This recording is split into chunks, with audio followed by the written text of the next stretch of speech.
चलिए आज आप सभी को भक्त के बारे में बताना चाहेंगे। ये जो मैंने अमृत बिंदु के बारे में बताया वो स्वामी राम सुखदास के उसके द्वारा प्रतिपादित जो बिंदु के रूप में है उसको बताया गया है। भगवत भक्त के द्वारा कर्म नहीं होते। भगवत भक्त जो आदमी है उसके द्वारा कर्म नहीं होते बल्कि उसके द्वारा प्रतिक्षण पूजा होती है, क्योंकि प्रत्येक कर्म में उसका भाव पूजा का रहता है। जिसका मन भगवान में लगा रहता है उसे सामान्य मनुष्य नहीं समझना चाहिए, क्योंकि वह वास्तव में भगवान के दरबार का सदस्य ही है। वो वही करता है जो भगवान चाहते हैं। भगवान की इच्छा अनुसार वो कर्म करता है। जैसे लोभी आदमी की दृष्टि धन पर रहती है, ऐसे ही भक्त की जो दृष्टि जो भगवान पर रहती है।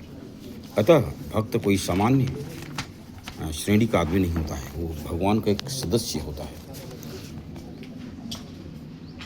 यदि आप भगवान के दास बन जाओगे तो भगवान आपको मालिक बना देंगे।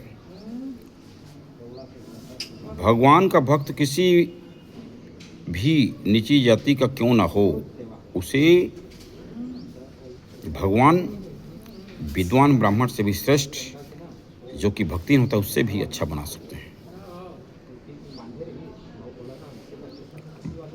भक्त भगवान को जिस रूप में देखना चाहते हैं, भगवान उसको उसी रूप में उसको दिखाई देते हैं।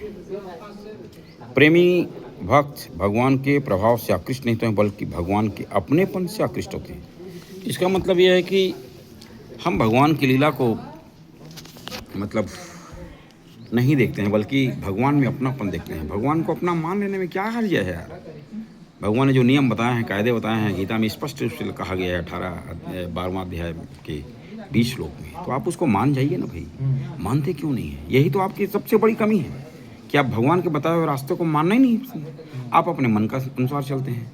और यहाँ पर माया रूप में जो भी धन वस्तु है और जो टावर फावर खड़ा है, कार फार जो है, उसको आप बहुत बड़ा चीज़ मानने लग जाते हैं। लोहे की चीज़ को बड़ा मानना कहाँ का आपका विद्वता है भाई? ईंट रेत मिट्टी से बना हुआ बिल्डिंग को आप जो है बहुत बड़ा मानने लगते हैं। ये कहाँ की विशेषता है आपकी जो है? अरे मानना हो तो उस सजीव चीज़ को मानो जिसमें चेतनता हो। जैसे हमारा यदि घाव लगता है हमको, तो घाव क्यों भर जाता है, इस पर आप चिंतन कीजिए। इसमें किसकी महिमा है? एक बालक का जब जन्म होता है तो एक छोटे से एक युग्मक के रूप में होता है, तो वो कैसे बड़ा हो जाता है। 9 माह तक माँ के पेट में रहता है, पोषण होता है, उसके बाद संसार में आता है। फिर कैसा रहता है? शिशु अवस्था में रहता है। फिर एक दिन बड़ा अच्छा बन जाता है। तो इसको क्या आप भगवान का चमत्कार नहीं मानते?